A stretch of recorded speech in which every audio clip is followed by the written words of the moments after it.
هجوم على ياسمين عبد العزيز بسبب إعلان. بعد تقديمها إعلان لأحد أشهر شركات الأغذية العاملة في مصر، تعرضت الفنانة المصرية الشهيرة ياسمين عبد العزيز لانتقادات حادة من رواد مواقع التواصل الاجتماعي، متهمينها بأنها تقدم إعلان لمنتج تابع لشركة من ضمن الشركات المقاطعة. ولم تقف الانتقادات عند رواد مواقع التواصل، بل امتدت لبعض الناشطين والنقاد أيضا، فيما خرجت صديقة الفنانة المصرية بدرية طلبة لتدافع عن صديقتها المقربة.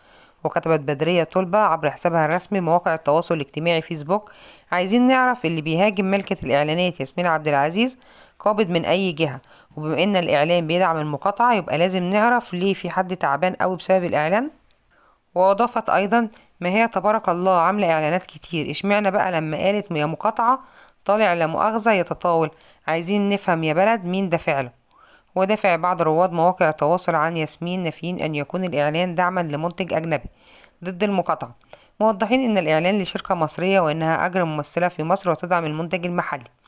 من جانبه شن الناقد الفني المصري هاني عزب هجوما حادا على الفنانة ياسمين عبد العزيز بعد ظهورها في أحدث إعلان لها. وقال هاني عزب عبر حسابه الرسمي على مواقع التواصل الاجتماعي فيسبوك إن إعلان ياسمين يعتبر واحد من أسوأ الحملات الإعلانية التي رآها خلال 10 سنوات، معلنا ذلك لعدد أسباب أهمها ياسمين عبد العزيز وحركاتها التي لا تناسب مرحلتها العمرية، ووضح السن عليها بشكل وعدم تناسق الجسد بجانب تعبيرات الوجه المبالغ فيه. وأضاف الناقد الفني هاني عزب قائلا: الأغنية المقدمة من قبل ياسمين عبد العزيز عبارة عن تلقيح، وحتى لو كان للموضوع ده ما هي معتادة عليه، ولكن لا يجوز بالنسبة لي أن أرى إعلان عبارة عن تلميحات وكده. وتابع عزب إن كلمات الأغنية ركيكة ودون المستوى معلقا، يبدو أن ياسمين تعتقد أنها لا تزال في مرحلة المراهقة.